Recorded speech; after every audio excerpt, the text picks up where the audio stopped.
دیکھیے، شریعت نے جس چیز کو جتنا رکھا ہے اس کو ہم اتنا ہی رکھے تو یہ زیادہ بہتر ہے۔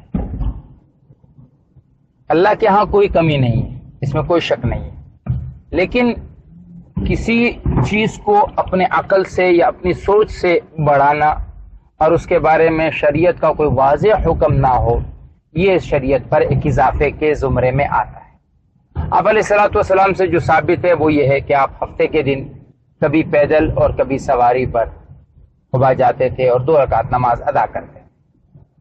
اب ہم اگر کسی کو ترغیب دیں گے تو یہی ترغیب دیں گے کہ بھائی قباء جاؤ اور 2 رکعت نماز پڑھ کے آ جاؤ، آپ کو ایک عمرے کا اجر ملے گا۔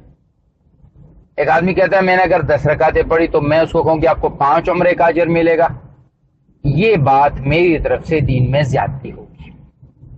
اللہ اس کو 5 عمرے کا اجر دے دے، وہ دینے والا ہے، اس کو کون روک سکتا ہے؟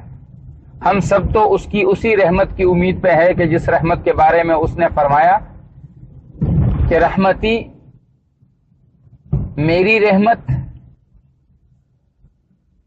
غلبت، وہ غالب ہو گئی ہے میرے غضب پہ۔